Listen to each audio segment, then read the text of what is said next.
Hey, Mike. Hey, Hare Krishna. Hare Krishna. You working on Monday? No, I'm off. Thank God. Yeah, I think probably all the schools will be closed anyway. Well, I mean, it's in honor of Martin Luther King Day. Most schools were either closed or had teacher in service. Yeah, well, because And then the snow also started we're going to coming get through. hit with a ton of snow. Yeah. And my wife is working this weekend just because she doesn't want to work on Monday. So she's like switching it out, which is a good idea. She hates driving in the snow, even though she's got an all-wheel drive. So we're on 20, Was it 26? 27, I believe. 7? Okay.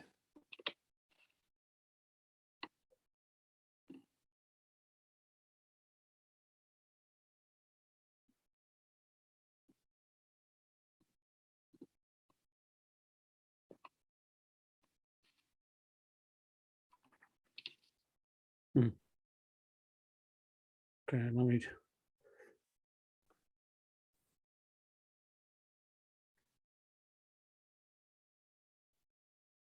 Can you see? Yeah, it just popped now. Okay. Okay, we'll just take turns again. This is kind of technical stuff in this section of the 4th chapter because it has to do with yoga. It's kind of funny because, first Krishna describes all these things and then Arjuna says, no, I can't do that. And then he says, well, anyway, whatever I told you, forget everything, just surrender. Yeah. Cut to the chase, but he had to go through it one by one, in order to build Arjuna's, like also for everybody else's enlightenment, because it all comes to a conclusion, just like you have to read the Srimad Bhagavatam step by step from one canto to the next in order to get to the 10th canto.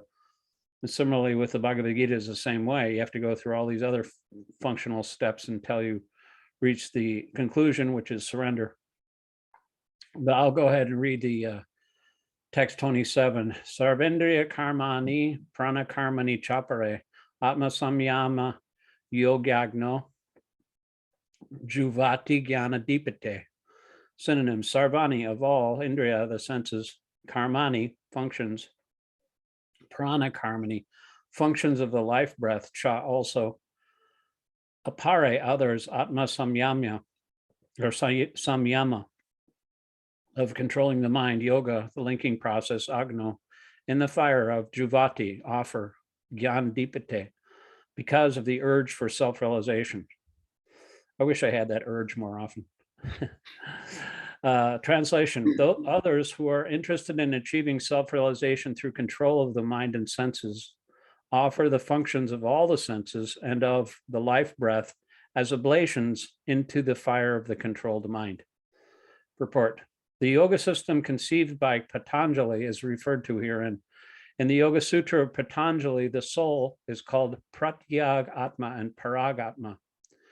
One thing is, when you're talking to other people about this process, everybody's interested in yoga. Like half of the people that go to our programs on Thursday night are like totally into yoga, different kinds of yoga. And it's the grandfather of all yoga systems was Patanjali. So as long as the soul is attached to sense enjoyment, it is called Parag Atma.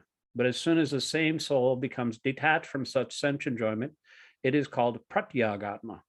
The soul is subjected to the functions of 10 kinds of air at work within the body, and this is perceived through the breathing system. The Patanjali system of yoga instructs one how to control the functions of the body's air in a technical manner so that ultimately all the functions of the air within become favorable for purifying the soul of material attachment. That's interesting. All the yoga system is meant to do is to detach you from matter. According to this yoga system, the Pratyagatma is the ultimate goal. This Pratyagatma is withdrawn from activities in matter. The senses interact with the sense objects, like the ear for hearing, eyes for seeing, nose for smelling, tongue for tasting, hand for touching, and all of them are thus engaged in activities outside the self. These are called the functions of pranavayu. The apana vayu goes downward, vyana vayu acts to shrink and expand. Samana Vayu adjusts equilibrium. Udana Vayu goes upward. I guess these are the different kinds of air. Vayu means air, right? Yeah. And when one is enlightened, one engages all these in searching for self-realization. So the goal is detachment from matter and in searching for self-realization, the super soul within the heart. Go ahead. You can. We'll just take turns reading each verse and purport. Drava yajnas tapo yajna yoga jnanas tatha pare svadhyaya jnana yajna. Is that yajnas or Yajnas? yajnas cha? Yataya samshita vrata. Synonyms: Drava yajna, sacrificing one's possessions; Tapa yajna, sacrifice and austerities; Yoga yajna, sacrifice and eightfold mysticism; Tatha, thus; Apare, others; Svadhyaya, sacrifice and the study of the Vedas; Jnana yajna, sacrifice and advancement of transcendental knowledge; Cha, also; Yataya, enlightened persons; Samshita vrata, taken to strict vows. Translation: having accepted strict vows, some become enlightened by sacrificing their possessions, and others by performing severe austerities, by practicing the yoga of eightfold mysticism, or by studying the Vedas to advance in transcendental knowledge. Purport: these sacrifices may be fitted into various divisions. There are persons who are sacrificing their possessions in the form of various kinds of charities. In India, the rich mercantile community or princely orders open various kinds of charitable institutions like Dhammashala, Anakshetra, Tithishala, Anathalaya, and Vidyapita. In other countries, too, there are many hospitals, old age homes, and similar charitable foundations meant for distributing food, education, and medical treatment free to the poor. All these charitable activities are called Dravyamaya Yajna. There are others who, for higher elevation in life or for promotion to higher planets within the universe, voluntarily accept many kinds of austerities, such as Chandrayana and Chaturmasya. These processes entail severe vows for conducting life under certain rigid rules. For example, under Chaturmasya vow, the candidate does not shave for 4 months during the year, July to October. He does not eat certain foods, does not eat twice in a day, or does not leave home. Such sacrifice of the comforts of life is called Tapomaya Yajna. There are still others who engage themselves in different kinds of mystic yogas, like the Patanjali system, for merging into the existence of the Absolute, or Hatha Yoga or Ashtanga Yoga for particular perfections. And some travel to all the sanctified places of pilgrimage. All these practices are called Yoga Yajna, sacrifice for a certain type of perfection in the material world. There are others who engage themselves in the studies of different Vedic literatures, specifically the Upanishads and Vedanta Sutras, or the Shankara philosophy. All of these are called Svadhyaya Yajna, or engagement in the sacrifice of studies. All these yogis are faithfully engaged in different types of sacrifice and are seeking a higher status of life. Krishna consciousness, however, is different from these because it is the direct service of the Supreme Lord. Krishna consciousness cannot be attained by any one of the above-mentioned types of sacrifice, but can be attained only by the mercy of the Lord and his bona fide devotees. Therefore, Krishna consciousness is transcendental. Yeah, it's like taking the stairs. All these different yoga practices are like taking the stairway, but the bhakti yoga process is like taking the elevator to the penthouse. Text 29. Apane juvati pranam pranay panam patarpare pranapana gatirudva pranayama parayana apare niyatahara pranan praneshu juvati. Synonyms: apane, in the air which acts downward; juvati, offer; pranam, the air which acts outward; prane, in the air going outward; apanam, the air going downward; tata, as also; apare, others; prana, of the air going outward; apana, and the air going downward; agati, the movement; rudva, checking, pranayama, trance-induced by stopping all breathing, parayana, so inclined to pare others, niyata, having controlled ahara, eating, pranam, the outgoing air, praneshu, in the outgoing air, juvati, sacrifice. Translation, still others who are inclined to the process of breath restraint to remain in trance, practice by offering the movement of the outgoing breath into the incoming and the incoming breath into the outgoing, and thus at last remain in trance, stopping all breathing. Others, curtailing the eating process, offer the outgoing breath to itself, into itself as a sacrifice. I'll read the first paragraph and the Sanskrit, and you can read the second paragraph. I don't understand how this works. I mean, how can you stop all breathing? You would suffocate. I guess somehow or the other. Do you know? No, I've even tried to even understand what they mean by the ingoing into the outgoing.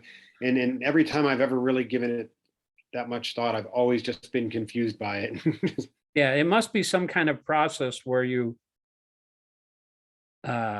eventually stop all your breathing and you're just like the oxygen somehow or other comes into your lungs, but you're not breathing anymore. I don't know how that works, but apparently maybe that's enough, for somebody to live. I don't understand it, but I'm not going to learn it. I'm not interested in that kind of process, but it's actually all meant for ultimately realizing the self. Anyway, let me read the first paragraph here. This system of yoga for controlling the breathing process is called pranayama. And in the beginning, it is practiced in the Hatha yoga system through different sitting postures. That's really like everybody does the sitting postures and the breathing exercises and stuff. That's the basis. That's like the ground floor of the yoga system. All these processes are recommended for controlling the senses and for advancement in spiritual realization. This practice involves controlling the airs within the body so as to reverse the directions of their passage. I have no idea what that means. The apana air goes downward and the prana air goes up. The pranayama yogi practices breathing the opposite way until the currents are neutralized into paraka, equilibrium. Offering the exhaled breath into the inhaled breath is called rechaka. When both air currents are completely stopped, one is said to be in kumbhaka yoga. And to me, that would mean dead. By practice of kumbhaka yoga, one can increase the duration of life for perfection and spiritual realization. Yeah, I've heard that said that like when the total amount of the lifespan of a person is counted in so many breaths. So if you're exercising, you're breathing more, so you're actually shortening your life. Whereas if you stop your breathing process, that will actually lengthen your life, according to this purport here. I have no idea what any of that means, and so don't even ask. But by practicing kumbhaka yoga, the yogis increase the duration of life by many, many years. A Krishna conscious person, however, being always situated in the transcendental loving service of the Lord, automatically becomes the controller of the senses. His senses, being always engaged in the service of Krishna, have no chance of becoming otherwise engaged. So at the end of life, he's naturally transferred to the transcendental plane of Lord Krishna. Consequently, he makes no attempt to increase his longevity. He's at once raised to the platform of liberation, as stated in the Bhagavad-gītā. I mean, even trees live for a long time, but what kind of we don't need to live for so long. Lord Jesus Christ, he lived for 33 years. Even Mahaprabhu, Chaitanya Mahaprabhu, he only lived for 48 years. Sure, if you're always engaged in the service of the Lord, it doesn't matter how long this particular life lasts, because in the next one you'll be engaging yourself in the service of the Lord. Maharaj Katvanga, he was engaged in helping the demigods, and the demigods were so pleased. They were battling the demons, and the demigods offered him a benediction. And he asked, okay, well, just let me know when I'm going to die. And they looked it up and they said, okay, you're going to die in 1 moment. And he said, oh, good. Now I can prepare myself. So he prepared his mind to die. And then he went back to Godhead because he was properly prepared. So, it doesn't matter that you can become Krishna conscious in a second, or it may take, millions of births. But the main thing is to practice. I'll just read the Sanskrit. You can read the next paragraph. Mamshyo vyabhacharina bhakti yogena sevate gassaganan samatityaitan brahmabhuyaya kalpate. Go ahead. One who engages in unalloyed devotional service to the Lord transcends the modes of material nature and is immediately elevated to the spiritual platform. The Krishna conscious person begins from the transcendental stage, and he is constantly in that consciousness. Therefore, there is no falling down, and he ultimately enters into the abode of the Lord without delay. The practice of reduced eating is automatically done when one eats only Krishna prasadam, or food which is first offered to the Lord. Reducing the eating process is very helpful in the matter of sense control. Without sense control, there is no possibility of getting out of the material entanglement. You can read the next verse too. Sure. Text 30. Sarvape ete yagna vito, yagna shapita palamasha, yagna shishtamrita bhujo, yanti brahma sanatanam. Synonyms. Sarve, all, api, although apparently different, eti, these, yagna vida, conversant with the purpose of performing sacrifices, yagna shapita, being cleansed is the result of such performances, kalmasha, of sinful reactions, yagna shishta, of the result of such performances of yagna, amrita bhuja, those who have tasted such nectar, yanti, do approach, Brahma, the supreme, Sanatanam, eternal atmosphere. Translation. All these performers who know the meaning of sacrifice become cleansed of sinful reactions, and having tasted the nectar of the results of sacrifices, they advance toward the supreme eternal atmosphere. Let me read the purport. Yeah, go ahead. From the foregoing explanation of different types of sacrifice, namely sacrifice of one's possessions, study of the Vedas or philosophical doctrines, and the performance of the yoga system, it is found that the common aim of all is to control the senses. Sense gratification is the root cause of material existence. Therefore, unless and until one is situated on a platform apart from sense gratification, there is no chance of being elevated to the eternal platform of full knowledge, full of bliss, and full life. This platform is in the eternal atmosphere, or Brahman atmosphere. All the above mentioned sacrifices help one to become cleansed of the sinful reactions of material existence. By this advancement in life, not only does one become happy and opulent in this life, but also, at the end, he enters into the eternal kingdom of God, either merging into the impersonal Brahman or associating with the Supreme Personality of Godhead, Krishna. Text 31. Nayam lokosti ayagnyasya kutonya kuru satama. Synonyms. Na, never. I am this loka, planet, asti. There is ayagnasya, for one who performs no sacrifice. Kuta, where is. Anya, the other. Kuru satama, O best of the Kurus. Translation, O best of the Kuru dynasty, without sacrifice, one can never live happily on this planet or in this life. What then of the next? Purport. Whatever form of material existence one is in, one is invariably ignorant of his real situation. In other words, existence in the material world is due to the multiple reactions of our sinful lives. Ignorance is the cause of sinful life, and sinful life is the cause of one's dragging on in material existence. The human form of life is the only loophole by which one may get out of this entanglement. It's like a prison break, right? It's like you're in this prison and you got to break out somehow or other. So, like maybe some people go up through the manholes, through the pipes in the prison, and then they eventually end up in the manhole cover in the street. So the human form of life is a loophole by which one may get out of this entanglement. The Vedas, therefore, give us a chance for escape by pointing out the paths of religion, economic comfort, and regulated sense gratification. And at last, the means to get out of this miserable condition entirely. The path of religion, or the different paths of sacrifice recommended above, automatically solves our economic problems. By performance of yoga, we can have enough food, enough milk, etc., even if there is so-called increase of population. Prabhupada never agreed with the whole idea of overpopulation. He said that the earth can sustain any amount of people, it doesn't matter.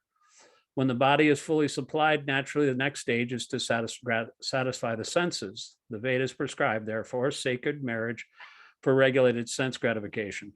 Thereby one is gradually elevated to the platform of release from material bondage, and the highest perfection of liberated life is to associate with the Supreme Lord. Perfection is achieved by the performance of yoga, sacrifices described above.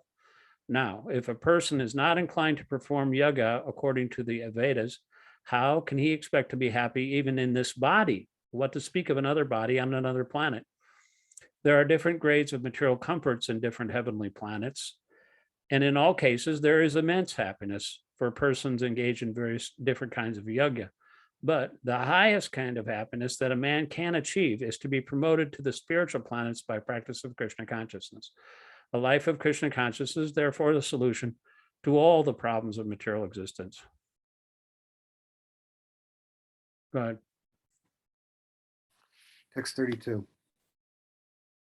Ivam Bahu Vida Yagya Vitata Brahmano Mukhe Parmajan Viditan Sarvan Ivam Yatva Vimokshashe. Synonyms. Evam, thus. Bahuvida, various kinds of. Yagya, sacrifices. Vitata, are spread. Brahmana, of the Vedas. Mukhe, through the mouth. Parmajan, born of work.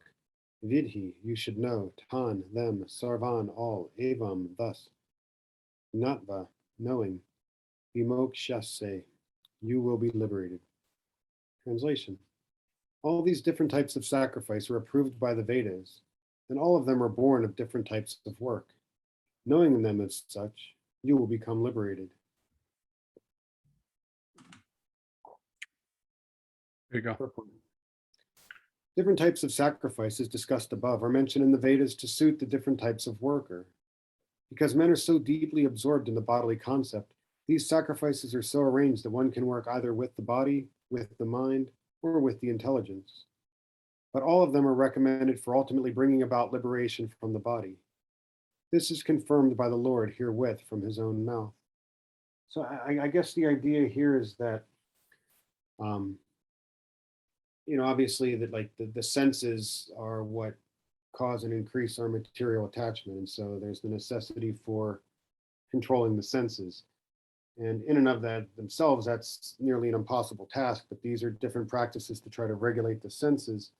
But then Krishna consciousness, that sense control is taken care of automatically because you're employing everything in the service of the Lord. So rather than negating, you're replacing with a more perfect thing. And so that way the sense controls fulfilled automatically, like with the example given, like the dietary restriction is fulfilled just by taking Krishna prasadam. Am I on the right track with this?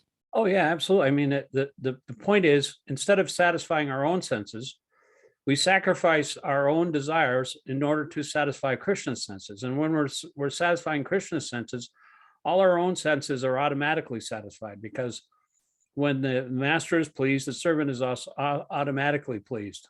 And that becomes more and more selfless. And when you become more and more selfless, you're not as entangled in fruitive reactions. So the process of sacrifice is absolutely necessary for every living entity. And if they don't practice sacrifice, if they work just selfishly, then they're going to suffer a reaction. They'll have to take a birth again in whatever species that their fruitive reactions dictate. Reminds me of that. I'm older than you, so I know the lyrics of this one song from Moody Blues. It says, let's see, but I'm frightened for your children, that the life we're living is in vain, and the sunshine we've been waiting for will turn to rain. So that's like an old song from the 70s. But yeah, it's true though, because if you're self working for yourself or your own sense gratification, then you're not going to get out of this material world. You're not going to take advantage of a loophole. The loophole is that if you sacrifice to Krishna, you'll be liberated. Krishna guarantees that in his own words in these verses. So he's giving you the escape route. So we might as well, break out.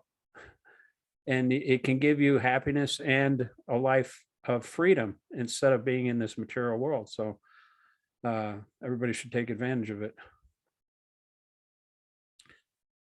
Text 33.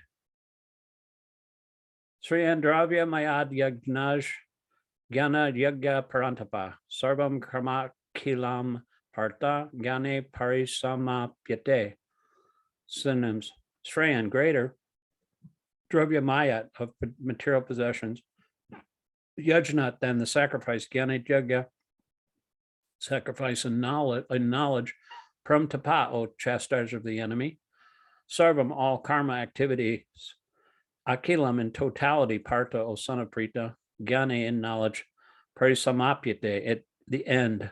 Translation: O chastisers of the enemy, the sacrifice performed in knowledge is better than the mere sacrifice of material possessions. After all, O son of Prita, all sacrifices of work culminate in transcendental knowledge. Purport: the purpose of all sacrifices is to arrive at the status of complete knowledge, then to gain release from material miseries, and ultimately to engage in loving transcendental service to the Supreme Lord Krishna consciousness. Nonetheless, there is a mystery about all these different kinds activities of sacrifice, and one should know this mystery. Sacrifices sometimes take different forms according to the particular faith of the performer. When one's faith reaches a stage of transcendental knowledge, the performer of sacrifices should be considered more advanced than those who simply sacrifice material possessions without such knowledge. For without attainment of knowledge, sacrifice remains on the material platform and bestow no spiritual benefit. That's kind of interesting to me, because it seems like if you don't know that Krishna is in his holy name, you can't really understand how he is non-different from his name. So you have to actually have that knowledge. It's not required knowledge, but Krishna will reveal himself in his holy name, and all his qualities will appear in that name. And so that's why I like to read so much, because knowledge is attained through studying of the Vedas and through chanting, and by faith and following the footsteps of the previous acharyas, by begging them for the holy name. Then one attains deeper and deeper realization. By pleasing them and by surrendering to them, they reward you more and more, and you become elevated. Real knowledge culminates in Krishna consciousness, the highest stage of transcendental knowledge. Without the elevation of knowledge, sacrifices are simply material activities. When, however, they are elevated to the level of transcendental knowledge, that means knowledge coming from Krishna, all such activities enter into the spiritual platform. Depending on differences in consciousness, sacrificial activities are sometimes called karma kanda, fruitive activities, and sometimes jnana kanda, knowledge in pursuit of truth. It is better when the end is knowledge. You know, Krishna talks about like 4 different kinds of people who approach him: a person who's in distress, a person who wants wealth, a person who is seeking knowledge. The best one, he says, is the person who's seeking knowledge. So you can read the next one. Text 34. Tad vidi pranipatena pariprashnena sevayam padekshantite janam naninas tattva darshina. Synonyms: Tat, that knowledge of different sacrifices. Vidi, try to understand. Pranipatena, by approaching a spiritual master. Pariprashnena, by submissive inquiries. Sevaya, by the rendering of service. Parekshanti, they will initiate. Te, you. Jnanam, into knowledge. Jnanina, the self-realized. Tattva, of the truth. Darshina, seers. Translation: just try to learn the truth by approaching a spiritual master. Inquire from him submissively and render service unto him. The self-realized souls can impart knowledge unto you because they have seen the truth. Purport. The path of spiritual realization is undoubtedly difficult. The Lord therefore advises us to approach a bona fide spiritual master in the line of disciplic succession from the Lord himself. No one can be a bona fide spiritual master without following this principle of disciplic succession. The Lord is the original spiritual master, and a person in the disciplic succession can convey the message of the Lord as it is to his disciple. No one can be spiritually realized by manufacturing his own process, as is the fashion of the foolish pretenders. The Bhagavatam 6.3.19 says, Dharmam tu shakshad bhagavat pranitam. The path of religion is directly enunciated by the Lord.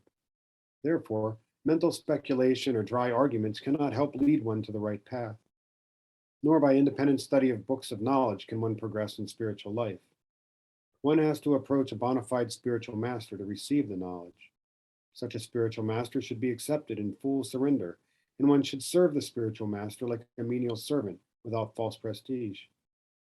Satisfaction of the self-realized spiritual master is the secret of advancement in spiritual life. Inquiries and submission constitute the proper combination for spiritual understanding. Unless there is submission and service, inquiries from the learned spiritual master will not be effective. One must be able to pass the test of the spiritual master, and when he sees the genuine desire of the disciple, he automatically blesses the disciple with genuine spiritual understanding. In this verse, both blind following and absurd inquiries are condemned. Not only should one hear submissively from the spiritual master, but one must get a clear understanding from him in submission and service and inquiries. A bona fide spiritual master is by very nature very kind toward the disciple. Therefore, when the student is submissive and is always ready to render service, the reciprocation of knowledge and inquiries becomes perfect. This is one, I think, the topmost three most important verses in the Gita.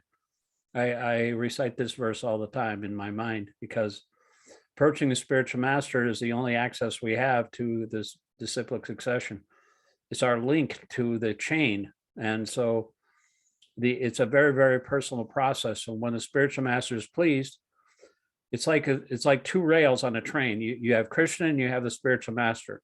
And on those two rails, if you have faith in both of those personalities, all of the imports of the Vedas are automatically revealed from within the heart, just by faith in Guru and Krishna. So it's a really important thing.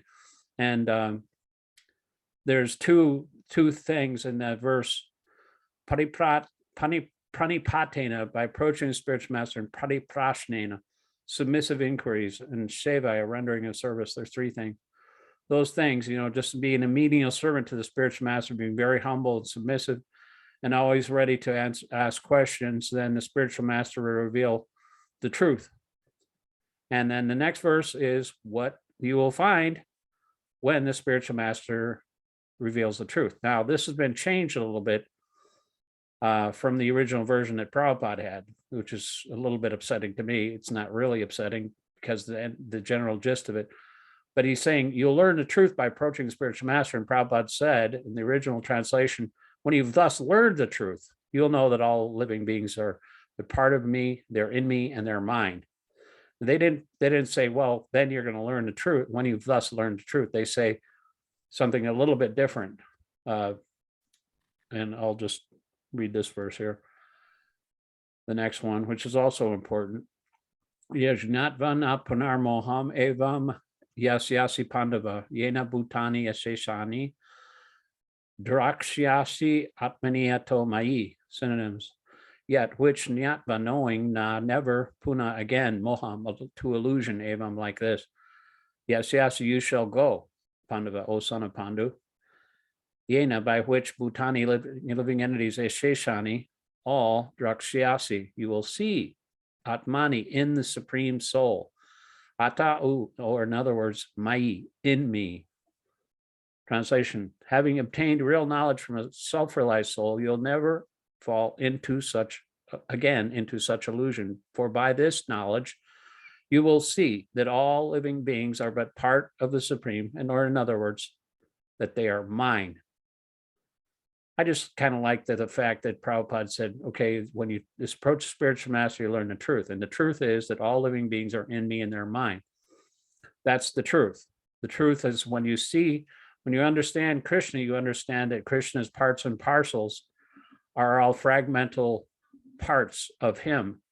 And when you see everything in the world in that way, you'll never again fall into illusion because you realize the truth. And when you serve Krishna, then you're automatically serving all living entities. Purport: the result of receiving knowledge from a self-realized soul, or one who knows things as they are, is learning that all living beings are parts and parcels of the Supreme Personality of Godhead, Lord Sri Krishna. The sense of an existence separate from Krishna is called Maya. Ma, not ya, this. Some think that we have nothing to do with Krishna, that Krishna is only a great historical personality, and that the Absolute is the impersonal Brahman. Factually, as it is stated in the Bhagavad-gītā, this impersonal Brahman is the personal effulgence of Krishna. Krishna, as the Supreme Personality of Godhead, is the cause of everything. In the Brahma Samhita, it is clearly stated that Krishna is the Supreme Personality of Godhead, the cause of all causes. Even the millions of incarnations are only his different expansions. Similarly, living entities are also expansions of Krishna. The Mayavadi philosophers wrongly think that Krishna loses his own separate existence in his many expansions. This thought is material in nature. We have experienced in the material world that a thing, when fragmentally distributed, loses its own original identity. But the Mayavadi philosophers fail to understand that absolute means 1 + 1 = 1, and that 1 - 1 is also equal to 1. This is the case in the absolute world. You can read the second paragraph. Sure. For want of sufficient knowledge in the absolute science, we are now covered with illusion, and therefore we think that we are separate from Krishna. Although we are separated parts of Krishna, we are nevertheless not different from him. The bodily difference of the living entities is Maya, or not actual fact. We are all meant to satisfy Krishna. By Maya alone, Arjuna thought that the temporarily bodily relationship with his kinsman was more important than his eternal spiritual relationship with Krishna. The whole teaching of the Gita is targeted toward this end, that a living being, as Krishna's eternal servitor, cannot be separated from Krishna, and his sense of being an identity apart from Krishna is called Maya. The living entities, as separate parts and parcels of the Supreme, have a purpose to fulfill. Having forgotten that purpose since time immemorial, they are situated in different bodies as men, animals, demigods, etc. Such bodily differences arise from forgetfulness of the transcendental service of the Lord. But when one is engaged in transcendental service through Krishna consciousness, one becomes at once liberated from this illusion.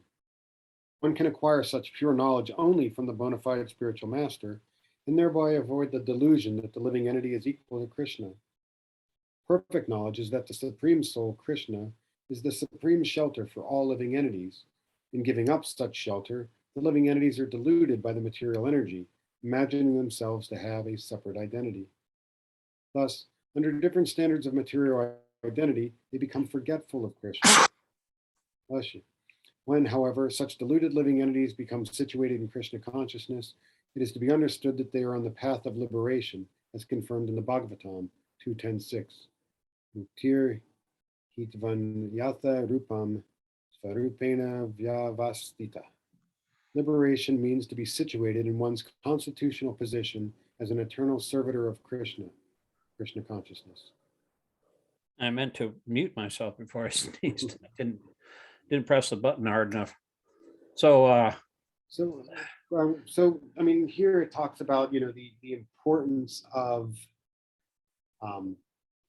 finding and surrendering to a spiritual master. And then it talks about the benefits of it. But I don't remember, any time that I've read the Gita, finding a place where it talks about like the process of how one finds or determines their spiritual master. well, if you have a desire to get a spiritual master, then Krishna will send a spiritual master to you. It's just a matter of your desire. We understand, at least theoretically, that connection with a spiritual master is necessary. It's more important than marriage. It's more important than anything. It's our loophole out of the material world. So therefore, we should take it seriously and undergo, at least theoretically, we should have a desire to seek out a spiritual master. Who is a spiritual master? A spiritual master is one through which you see Krishna most clearly. Whoever is speaking to you and whoever you have a relationship with, seek out that person who most clearly delivers Krishna to you. He's a transparent via medium to Krishna himself. So when you're connected with that person, you see Krishna, just like Lord Chaitanya, when he was on this planet. Anybody who saw Lord Chaitanya, even briefly, automatically started chanting Hare Krishna and remembered Krishna. And it is said that one who, only the person who is actually empowered by Krishna can actually preach Krishna consciousness. So when you are connected in that way with the disciplic succession, then you will be able to, you'll be empowered as you surrender to share that knowledge with others according to Krishna's desire. So it's not our desire. Krishna wants everybody to come back to Godhead. So we just have to surrender to him and understand what his desire is, and then just try to fulfill that desire. Krishna wants everybody. It's very, very important that everyone have a connection with Krishna through the devotees. It's only through the devotees that we understand Krishna. So therefore, it's very important that we connect with devotees and inquire from them submissively and render service. And so we have to find that person whom we, there's a process, and it's all laid out in the Vedas, especially in Sanatana Goswami's book. I think it might not be very clear in Bhagavad-gītā, although these past two verses are pretty indicative of the goal, but it's more clearly stated in the Hari Bhakti Vilas, I think, of Sanatana Goswami. He talks about what the disciple, how a disciple should approach a spiritual master, how a spiritual master, they can test each other and see if they're, a good match, a good pair of sincere, evaluate whether or not the spiritual master is bona fide, and the spiritual master also evaluates the disciple. And then, it's up to the two of them to serve Krishna as far as delivering the message and connecting them with this process. So it is laid out in the various scriptures, especially, I think, Hari Bhakti Vilas. I read that book too. I mean, if you want to read about it or hear about it, the audiobook, I have the Hari Bhakti Vilas in all of my audiobooks. But there it's more laid out in more detail. Now, how many more? We're almost at the end here. 42. Yeah, we only got, let's see, 42. So where are we now? Oh yeah. Thought we were just on, was it 36? Yeah, we were on 36. Oh, yeah. Okay, so that's where we're going to end up the next session, 36 to the end. Hopefully, that's about 6. We go through like 6 or 7 or 8 verses at a time for each 40-minute session. So that's where we'll start on Friday. Okay. So thank you very much. Thank you. You're as faithful as Old Faithful Geyser. Show up every time, and Krishna appreciates that, I'm sure. So thank you very much, and have a good weekend. You as well. Hare Krishna. Hare Krishna.